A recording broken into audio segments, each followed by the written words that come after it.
네, 서동수의 글로벌 마켓 리더 메리츠 종합증권 서동수 대리와 얘기를 나눠보도록 하겠습니다. 안녕하십니까? 네, 안녕하세요. 네, 반갑습니다. 자, 오늘 어떤 내용들을 우리 서동수 대리와 좀 얘기를 나눠볼지 저희가 이슈부터 먼저 확인을 해보도록 하겠습니다. 네, 먼저 첫 번째 이슈는 희미한 미국 증시에 대해서 얘기를 좀 나눠보도록 하겠습니다. 글쎄요, 좀 하루가 좀 오르나 싶으면은 또 지수 하나에 또 이렇게 미국 증시가 좀 흔들리는 모습을 보여주고, 미국 증시뿐만 아니라 지금 뭐 잘 오를 만한 일본 증시, 중국 증시까지 같이 흔들어 놓는 이런 모습을 보여주고 있고, 그러다 보니까 진짜 앞으로 좀 어떻게 흘러갈지 이런 부분이 제목 그대로 좀 희미해지고 있습니다. 예, 뭐 상해 증시는 외부에서 외신에서 바라보는 그 시각에 대비해서는 저는 이제는 여기서부터는 상당히 좀 안정적으로 움직이고 있다라는 생각을 좀 많이 하고 있는데요. 뭐 이야기가 뭐 가슴에 와닿으실지는 잘 모르겠습니다만, 네.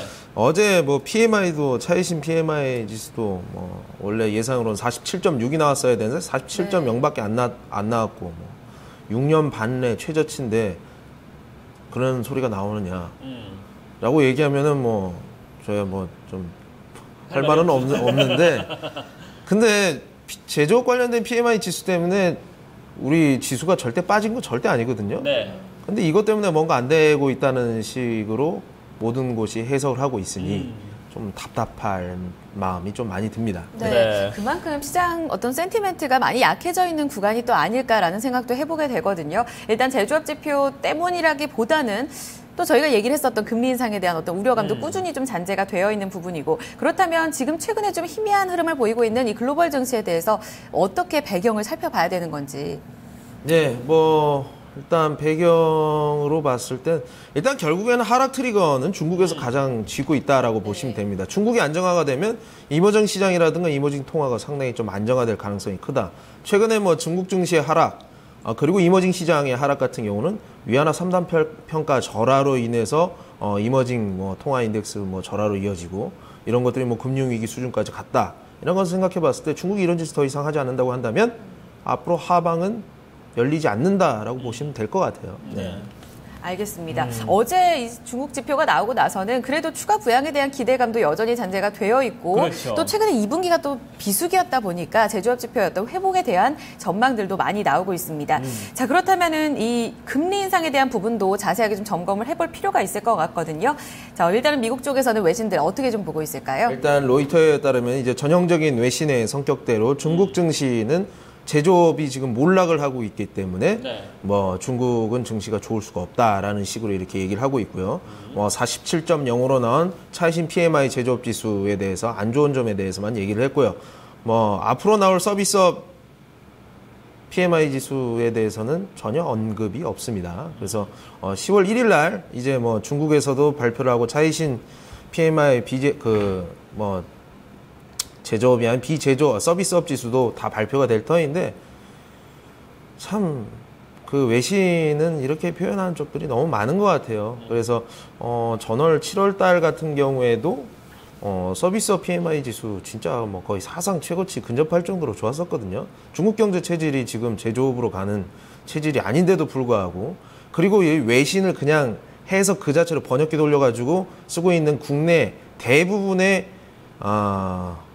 언론들 아직도 무슨 중국 세계의 공장이라는 표현을 써가면서 중국의 제조업이 몰락하고 있다라는 식으로 얘기하는 거, 아주 엉터리 같은 얘기를 외신도 일괄적으로 하고 있었습니다. 근데 그 중에서도 최근 이러한 스탠스를 좀 변화를 주고 있는 슬기로운 외신들도 좀 나타나고 있는데, 월스트리트저널 따르면요, 미국 민간 경제 조사 단체가 있습니다. 여기에서 이제 중국의 서비스업은 굉장히 견조한데 왜 제조업 가지고만 이렇게 좀 중국 경제를 평가하려고 하느냐.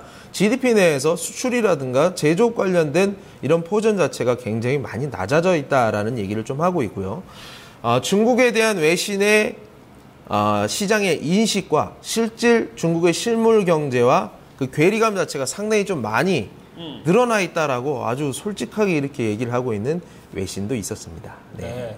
자, 전체적으로 글쎄요, 이런 부분에 대해서 우리가 좀 앞으로 좀 살펴볼 부분들이 좀 한두 가지가 아닌 것 같은데, 일단은 지수들도 그렇고 아니면 유가들도 그렇고 이런 흐름도 좀 살펴봐야지 앞으로 우리가 좀 방향성에 대해서 좀 알 수 있지 않을까 하는 생각이 드는데, 그 부분은 어떻습니까?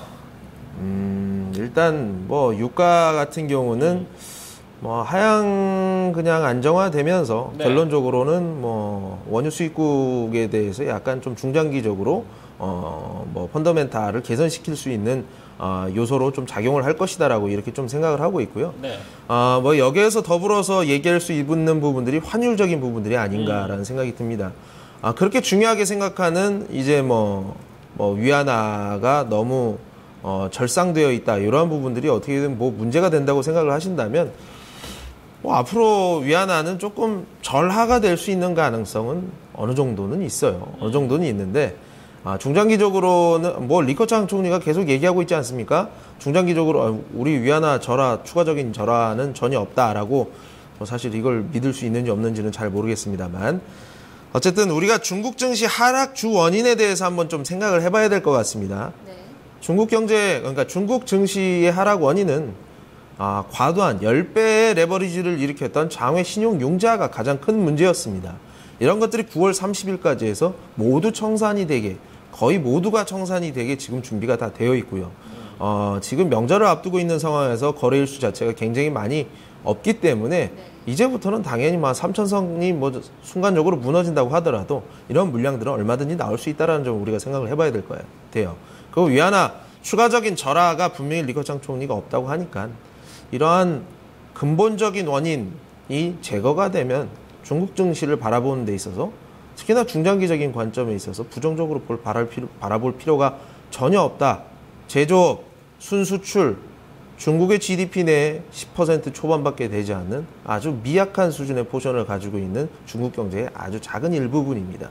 이런 것들을 확대 해석하면서 중국 경제가 망해가는 것처럼 생각하는 것들은 지양해야 되는 부분들이 아닌가라고 정리를 해드리겠습니다. 네. 네. 그렇다면 중국 증시와 더불어서 글로벌 증시에 미칠 영향력이 최근 중국 증시에서 점점 그 포션이 커지고는 있잖아요. 그럼 파급력도 같이 한번 점검해보면 글로벌 증시 쪽은 또 어떻게 봐야 될지요?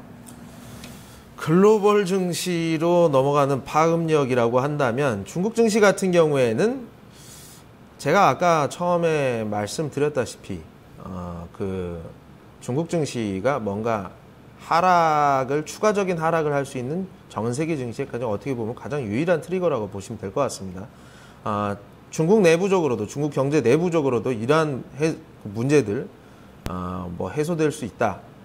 제조업보다도 서비스업이 강하고, 서비스업으로, 예전에 제조업이 만들어내던 그런 고용지수보다 훨씬 많은 고용들을 일으키면서, 연간 1,000만 명의 대졸생들을 다 취업을 시키고 있는, 그리고 연간 7%의 성장을 하는 나라, 전 세계에서 가장 인구가 많지만 가장 강력한 정치력을 가지고 있는 나라라고 그냥 보시면서요.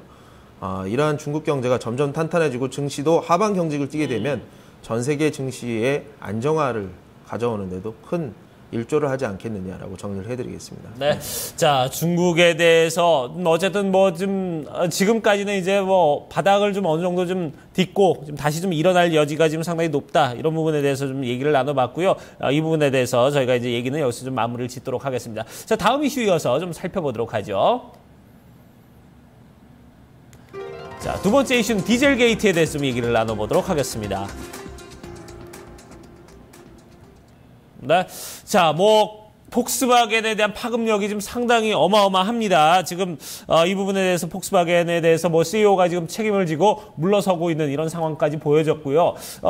전체적으로 좀 자동차 산업에 대해서, 가뜩이나 좀 좋지 않은 상황에 좀 더욱더 좀 기름을, 붓는 게 아닌가 이런 생각이 들어요. 예, 저는 조금 이해가 되지 않는 주가 흐름들이 요즘 좀 많이 나오고 있는 것 같습니다. 네. 사실 공교롭게도 어제 전기차 얘기를 했었는데 그게 그런 식으로 틀이 튀어오르는 것도 솔직히 좀 이해도 안 갔고요. 네.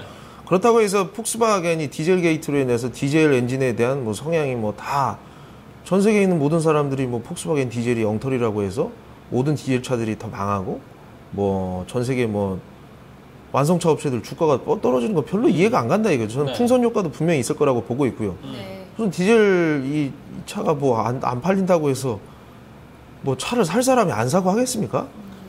이런 쪽을 생각해 보면 폭스바겐으로 인해서 폭스바겐 어제 뭐 유럽 증시에서 약간의 뭐 반등을 보였다고는 하는데 뭐 미국 완성차 업체가 계속 떨어지고 이런 모습은 좀 이해가 안 간다 이거죠. 네, 정말 좀 이해하기 좀 어려운 부분들로 주가가 상당히 좀 엇갈리는 모습이 나타나더라고요. 미국 증시에서 포드사나 GE 같은 경우에는 추가적으로 내렸는데 피아트 크라이슬러나 말씀해주셨던 폭스바겐은 또 반등하는 양상 이어지고요. 어제 말씀해주셨지만 우리가 전기차를 또 살펴봤었잖아요. 이 관련 섹터들은 또 상당히 또 오르고 완성차는 또 내리는 모습들. 이런 엇갈리는 양상 속에서 왜곡된 것은 또 바로 잡아서 봐야 될 부분들이 있을 것 같은데 외신 통해서 이야기를 좀 풀어주실까요? 예, CNN 머니에서 나온 기사에 따르면요, 결국에는 이제 아주 미국스러운 이제 기사를 내긴 했습니다. 네. 굉장히 결국 미국 완성차 업체 빅3를 좀 옹호하는 글을 내보냈는데요.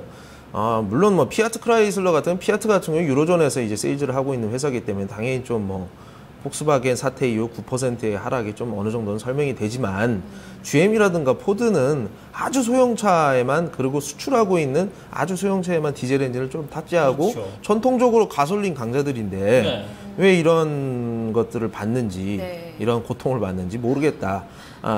미국 빅3 업체와 관련 없는 부품 업체들까지 그 주가 조정이 이뤄지는 것은 너무 과민 반응이 아닌가라는 생각이 좀 이런 얘기를 좀 하고 있고요. 네. 미국 업체뿐만 아니라 폭스바겐을 제외하고 결론적으로는 BMW라든가 아니면은 뭐 메르세데스 벤츠, 예. 예, 우리나라 말로 이런 회사들도 굉장히 좋지 않겠느냐 중장기적으로.